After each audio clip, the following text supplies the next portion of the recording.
Cristiano Ronaldo is 41 years old, worth over $1 billion, and he just walked off a World Cup pitch for what was almost certainly the last time in his career. He splits his life between a palace in Riyadh, a training pitch built around his schedule, and a family of 5 kids who watched him fight for the one trophy. He's still never lifted. That's what the last stretch of the most famous athlete alive has actually looked like. So people online keep asking the same thing. How did a man his age even get this far? And what does his day-to-day look like now that the tournament is behind him? 2 workouts a day, 6 meals, a sleep schedule most people would call bizarre, a business empire running in the background, and a World Cup campaign that just wrapped. We're going to walk through what an actual day looks like for him, hour by hour, and how all of it, the money, the family, the training, the football, fit into 24 hours, both before and after Portugal's run in this tournament ended. Let's start where his day actually starts, not with a match, not with a trophy, with a body that has to be rebuilt every single morning just so it can do what it did the night before. Ronaldo's mornings begin early, but not at a fixed hour like most people's. He doesn't sleep the way you or I do.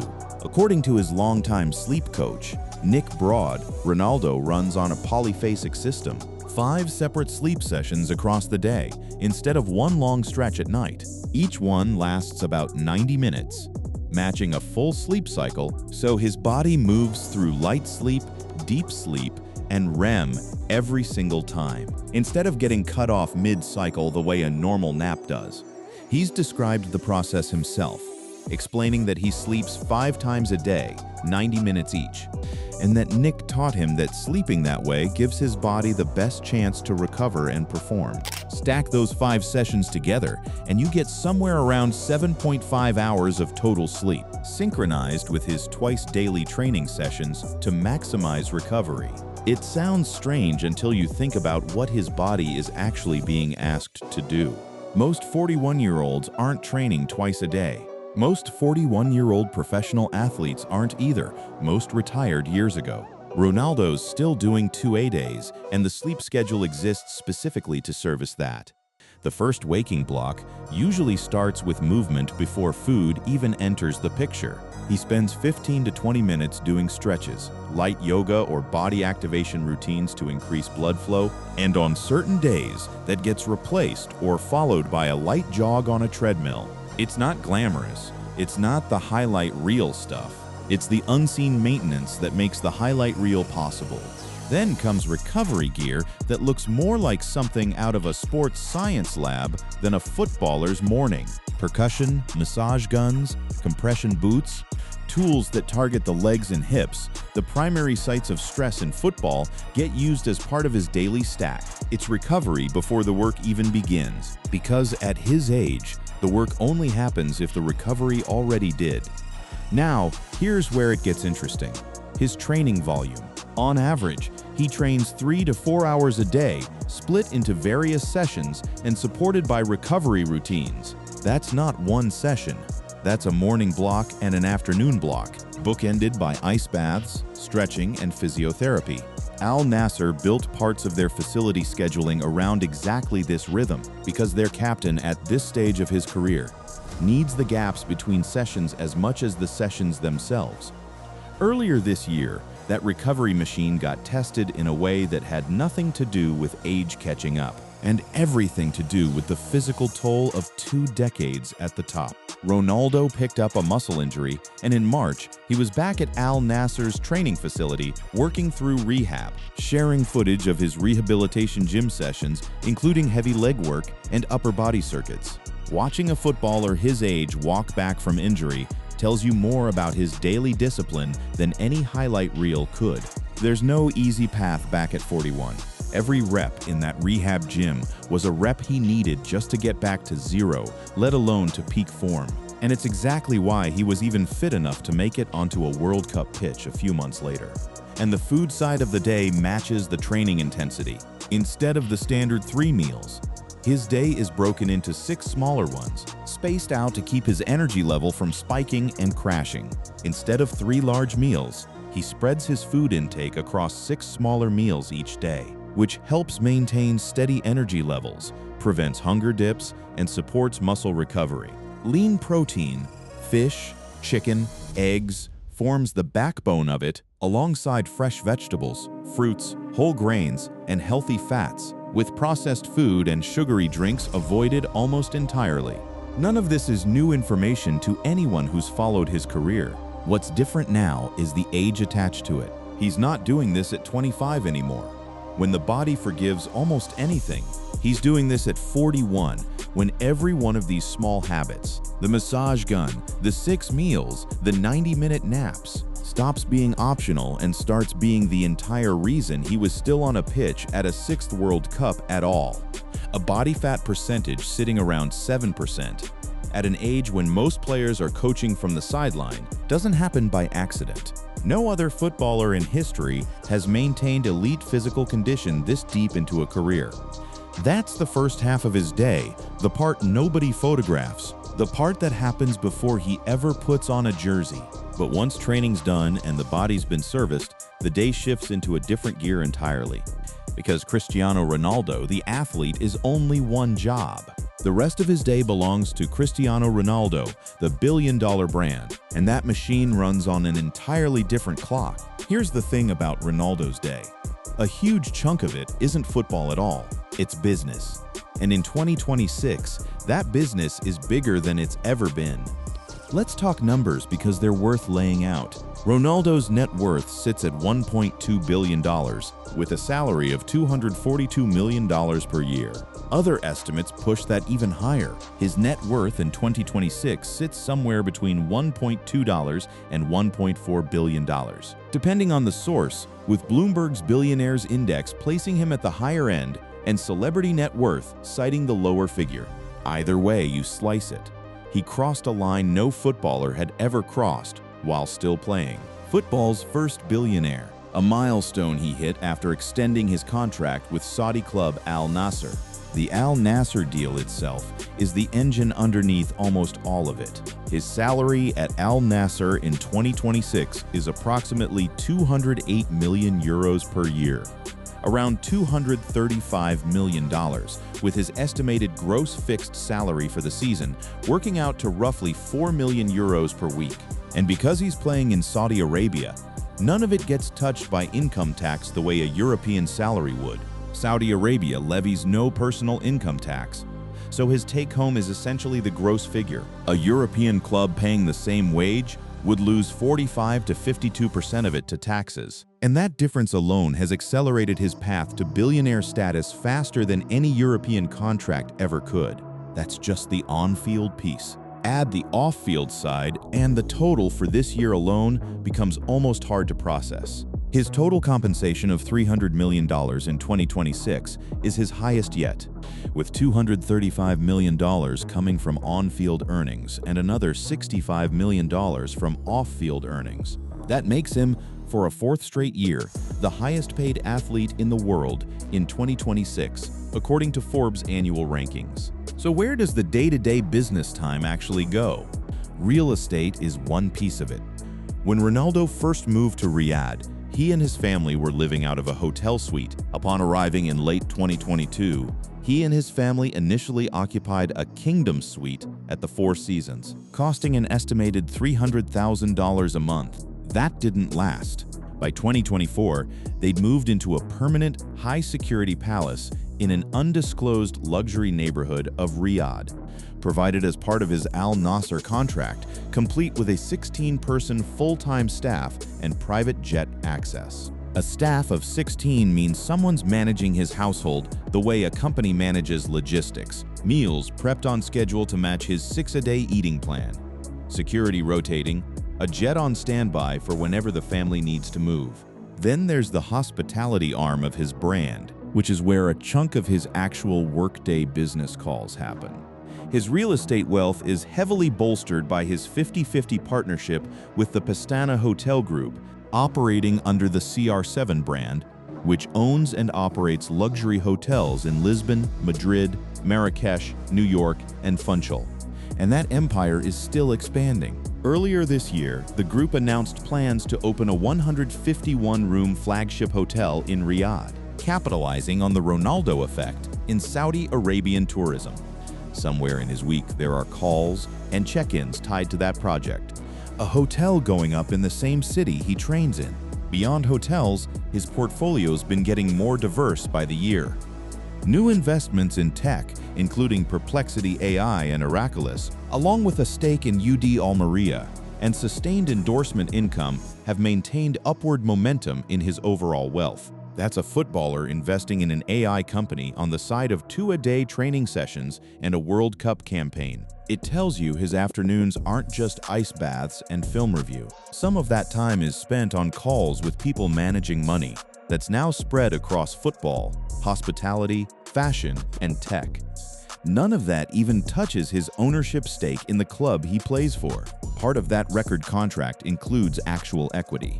The deal runs through June 2027 and includes performance bonuses, signing fees, sponsorship guarantees, and a 15% ownership stake in the club. So when Al Nassr wins, it's not just a captain celebrating a trophy, it's a part owner watching the value of his own asset go up in real time.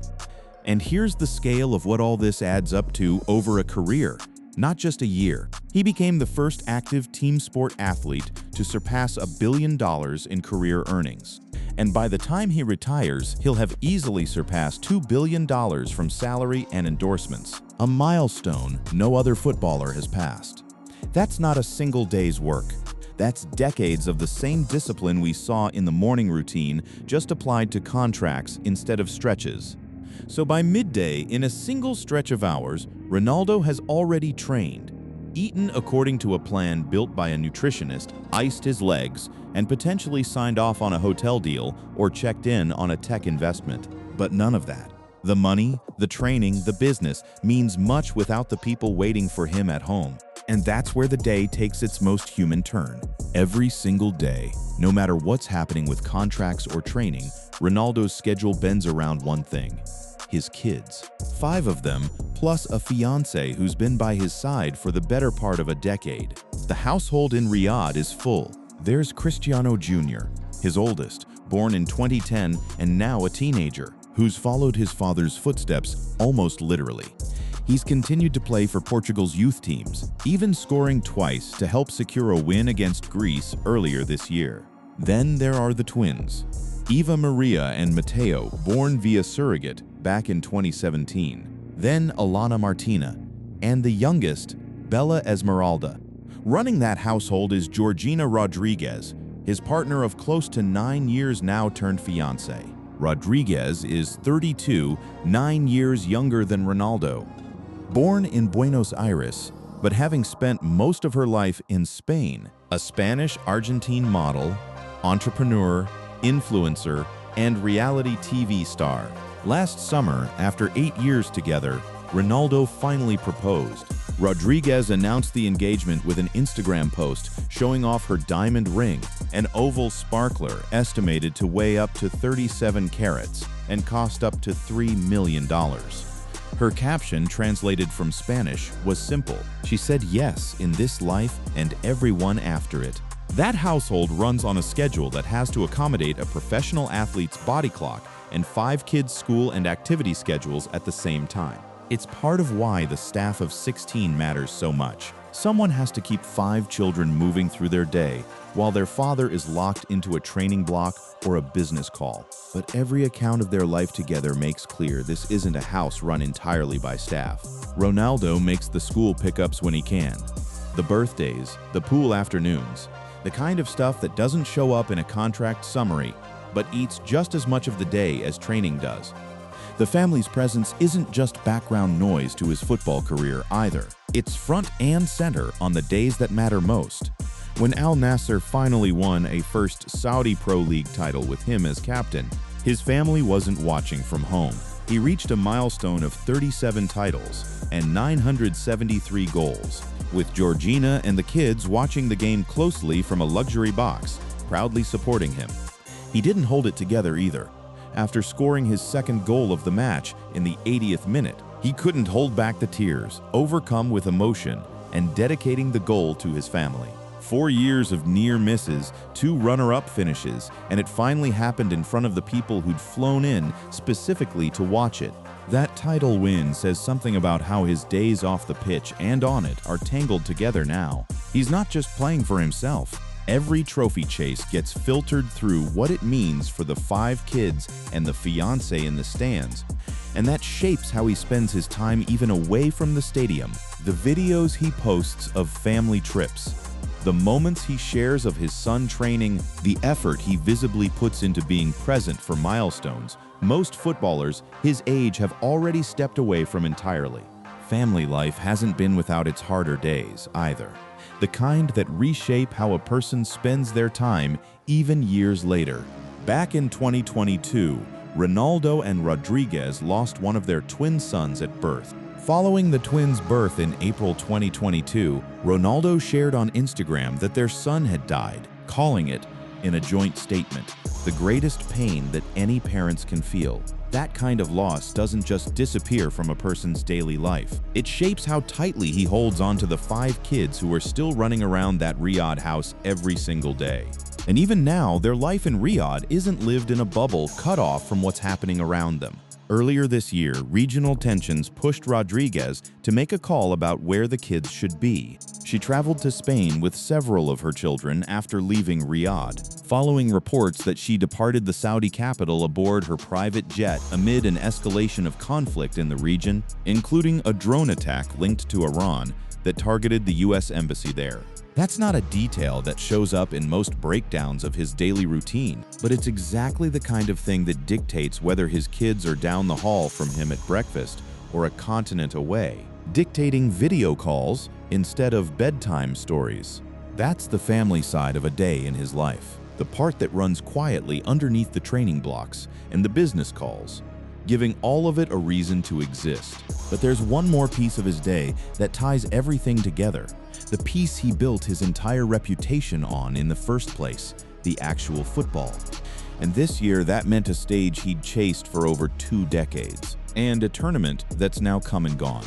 Every part of his day, the sleep schedule, the 6 meals, the business calls, the family time, spent this year in service of one thing, a 6th World Cup, and the one trophy that's never made it into his cabinet. That tournament has now played out, and Ronaldo's chase for it is over, at least for this cycle. Let's set the stakes properly, because they were enormous going in. By appearing in Portugal's first game, Ronaldo joined Argentina's Lionel Messi as the only men to play in 6 World Cups. Despite being a European champion and 5-time Champions League winner, the one major triumph missing from the 41-year-old's cabinet remained the World Cup. Everything else, he'd already won. Domestic titles, continental titles, individual awards stacked higher than almost anyone in the sport's history. This was supposed to be the last shot at the one that got away. His head coach at Portugal, Roberto Martinez, had talked before the tournament about how strange it was watching a man his age train like it was his first World Cup, not his 6th. Martinez said Ronaldo was showing so much intensity and enthusiasm in training that it looked like preparation for a debut tournament, rather than a record-equaling 6th one. That internally, it felt like his first in terms of intensity, emotional strength, and how important it was for him to be ready to help the team. That's how he spent every training day leading into the tournament, not coasting, not managing minutes, going at it the way a 20-year-old debutante would. The road there wasn't guaranteed either. Portugal had to qualify, and they did it in dominant fashion, securing their spot with a 9-1 win over Armenia. Ronaldo wasn't even on the pitch for it. He was suspended for that match, watching his teammates lock in his chance to compete in a record-setting 6th World Cup. He'd already suggested by that point that this would likely be his final attempt to win the one major trophy missing from his career. Getting to camp itself required threading through a full club season first. He didn't arrive at Portugal's training grounds fresh. He arrived straight off, winning that first Saudi Pro League title with Al Nassr, and straight off a muscle injury before that. Once in camp, the sessions ramped up fast, with images from Portugal's first training session showing him already leading the group before the squad had even filled out. From there, the days blurred into friendlies and tune-ups, starts against Chile and Nigeria, where he didn't find the net, and a round of questions about his fitness that he brushed off with a line that's been repeated everywhere since. "Physically, I'm fine. Have you not seen my matches?" Vintage Ronaldo, even at 41, still needing to prove a point to anyone who dared to doubt him. He was candid about how demanding the build-up had been too, describing the preparation as good but tiring because the group had worked hard. That single line captured the rhythm of his last few months better than any stat sheet could. 2-a-day training, a title celebration, an injury, a rehab block, then a full international camp, back-to-back, at an age when most players in his position are watching from a broadcast booth.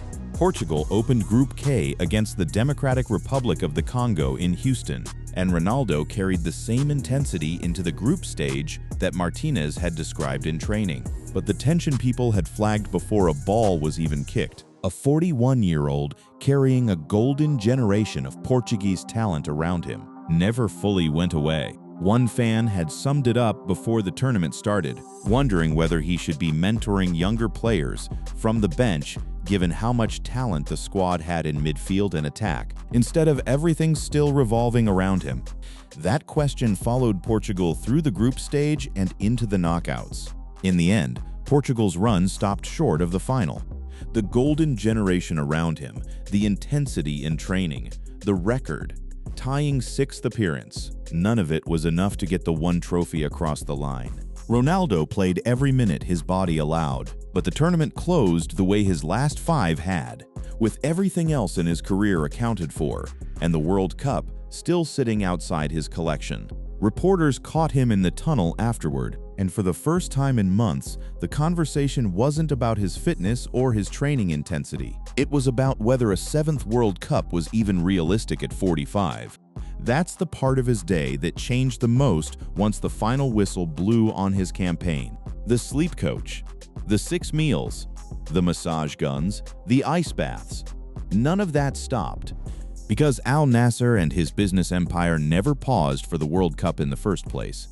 But the thing all of it had been quietly built around for the past year is now a closed chapter, at least until the next cycle, if there is one for him at all. So put it all together, and here's what a single day in Cristiano Ronaldo's life actually looks like once you stack every piece next to each other, tournament now behind him. He wakes up not once, but across 5 separate sleep windows, each one engineered by a coach whose entire job is protecting his recovery. Between those windows, he trains for 3 to 4 hours, broken into blocks, wrapped in massage guns and compression boots and ice. He eats 6 times, never 3, on a schedule built to keep his energy flat and steady, rather than spiking and crashing the way most people eat. Somewhere in the middle of all that, he's signing off on a hotel opening in Riyadh, checking in on a stake in an AI company, or reviewing numbers tied to a club he now owns a piece of. And by evening, he's back with 5 kids and a fiancée in a palace built around all of it. A house with 16 staff members whose entire job is making sure none of that machinery ever has to touch the parts of his day that are just about being a father. Layer the World Cup run on top of that, and you get a man in his 40s who trained like he was chasing his first trophy, instead of protecting a legacy that was already secure by any measure that matters. Martinez's comment about him training with rookie intensity wasn't a throwaway line. It described how Ronaldo actually spent every single training day of that cycle. Nobody forced that level of effort out of him. He already had the individual awards, the club trophies, the continental titles. The only thing missing was the one that's eluded him since his debut back in 2004. And he organized entire days, sleep, food, recovery, business, family, around giving himself the best possible shot at it, even though the shot didn't land. What's remarkable isn't any single piece of that schedule. 6 meals a day isn't unheard of for professional athletes. Neither is a recovery-heavy morning routine, or a busy business calendar, or a large blended family. It's the fact that all of it was happening at once, at an age when the sport typically forces players into retirement, into coaching, into ambassador roles that ask far less of the body. Ronaldo's day still asked everything of his body, every single day, through an entire World Cup cycle. And he kept saying yes to that ask right up until the final whistle. The financial numbers tell one version of that story, a billion-dollar man who no longer needs to prove anything to anyone, yet still trained like someone with everything to lose. The family side tells another version, a father who cries on the pitch, dedicating goals to the people in the stands, who reshuffles his household because of conflict thousands of miles from the football pitch, who still makes room in a schedule stuffed with training and business for school pickups and birthdays. And the football side tells the version that ties it all together. A 41-year-old who chased the last trophy of an already historic career, trained like it was his first shot, and walked away from Houston with the search still unfinished. That's what a day actually adds up to when you follow it hour by hour instead of headline by headline. Not one dramatic thing happening, dozens of ordinary things, repeated with a discipline that's kept him at the top of a young man's sport well past the point where anyone expected him to still be here. The palace, the plane, the 6 meals, the 90-minute naps, the kids waiting for him at home, the coach marveling at his intensity in training, the tournament that came and went without the trophy he wanted most. None of it is separate from the others. It's all one day repeated, for as long as his body lets him keep repeating it. And right now, back in Riyadh, with a club season still in front of him, that day is still going.